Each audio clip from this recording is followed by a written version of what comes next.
Jake, what do you think the difference was between the two halves?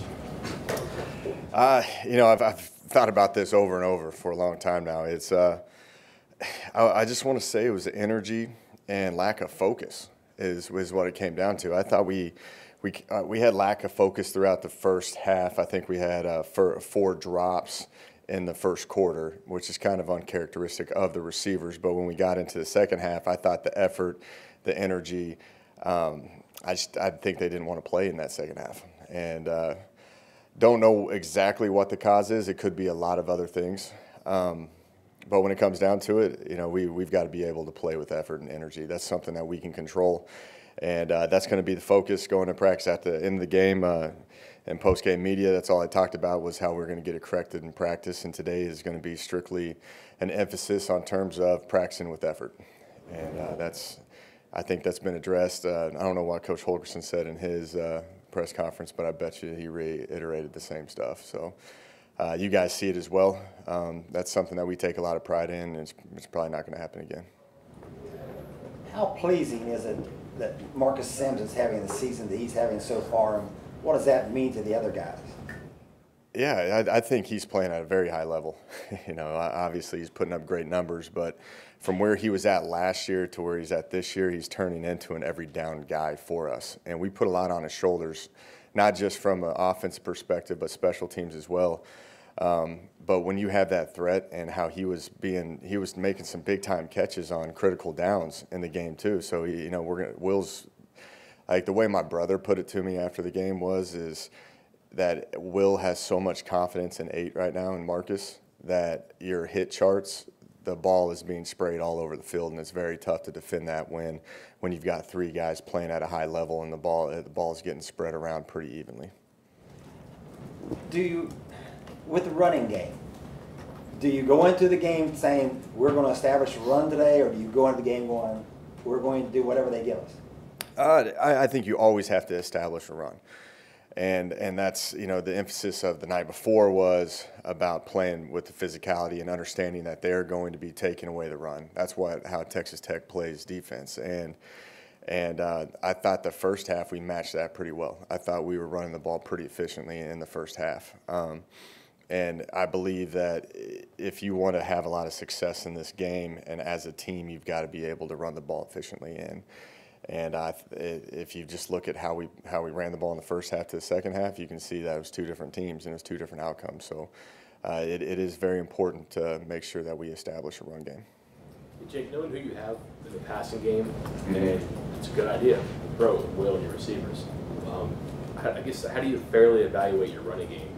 I was looking, net yards probably doesn't mean a whole lot. Your average is good. You're not moving backward very much, but you don't have a ton of explosive plays either. Right. I'm just curious, where you stand. Yeah, that was something I thought when I reevaluated how I did at the end of the game. I thought I should have thrown a little more in that second half. There was a lot of factors into the second half and how we were playing. There's a lot of momentum changes in that game, and you could see that we didn't have any momentum in that second half, and it was tough to get out of that. And I should have ended up throwing the ball a little bit more on first and second down, because it ended up being a tendency at times where we were running the ball on first and second down and throwing on third, which, a lot was kind of trying to run some clock a little bit, trying to be, more efficient with the time management. But at the end of the day, we should have probably had more efficient pass plays, get the ball in play, because those kids are pretty explosive. And when your run game's not hitting the explosive plays like you want it, you need to probably end up throwing it a little bit more. Overall, though, this part of the season, again, not a ton of opportunities because your passing game is that good, but are you okay with it? Should it be more of one thing or more of another? I think it's going to be a feel throughout the game. It really is. That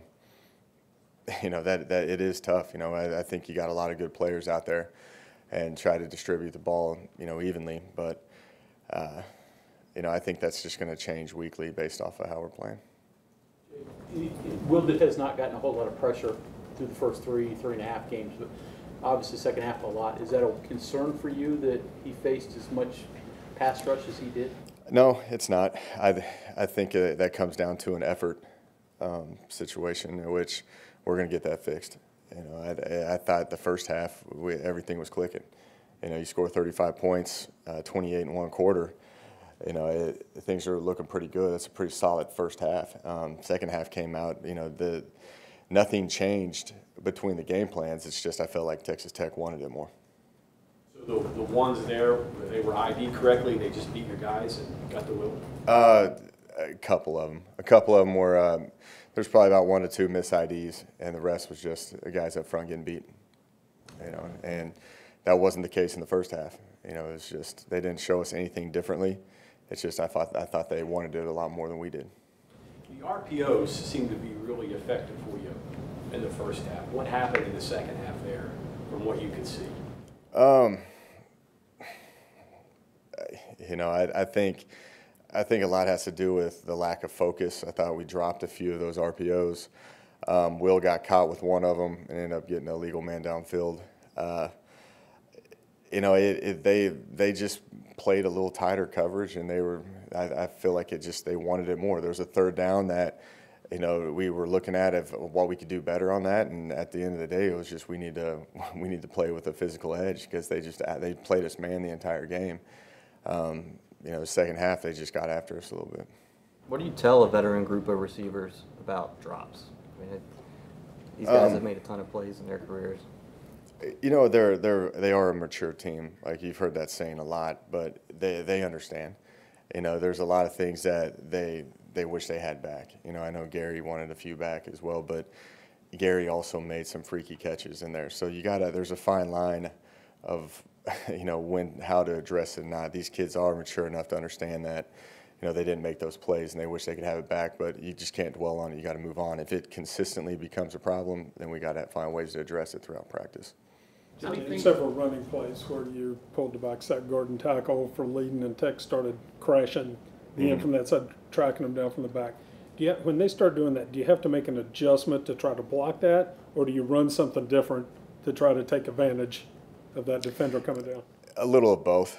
It turned into a guessing game with them. I thought Will was managing it very well. That's where a lot of those RPOs were coming from, were those slants to David Sills and TJ Simmons. I know TJ dropped one of them, but there was a pretty good line of how Will was managing it. And then they started at the end of the game, they just started blitzing everybody on it, which we ended up changing our thought process and getting away from that.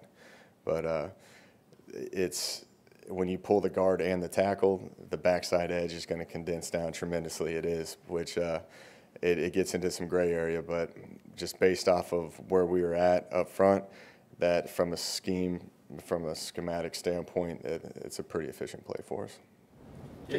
How do you address, or how do you explain maybe, Gary, reliable receiver, having like three drops or 4 drops or whatever it was, while also making some really great catches in the same game?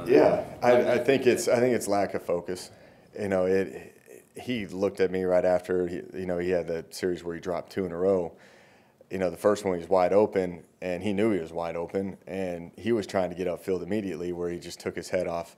He took his eyes off the ball and just was expecting to catch that and get upfield and score a touchdown. But it's just the lack of focus on that, where you've got to pay attention to the detail and make sure that you're focused in on catching the ball first and then getting upfield. Which, if you watch the first touchdown that he had, like a possible pass interference, he got bounced off of it and caught that one, which was pretty amazing. And then you have the one at the end of the first half on a back shoulder throw, and he just sticks that one out of the air, which was a phenomenal catch too. It's just he got caught in a situation where there was a little lack of focus. He may have been rattled after he dropped the first one, but I think he has a pretty short-term memory, and he moved on. He made some good plays for us later.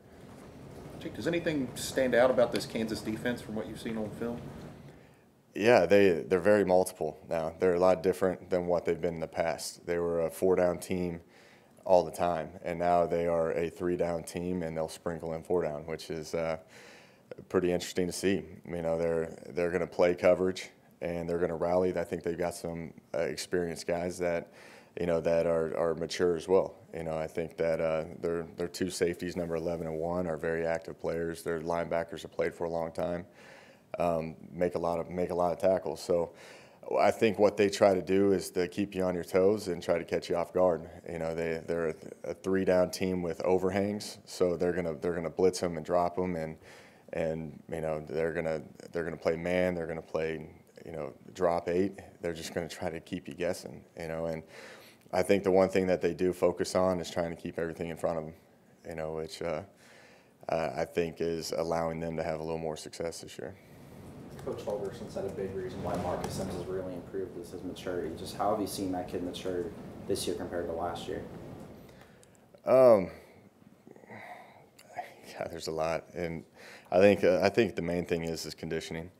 He's being able to play a lot of plays.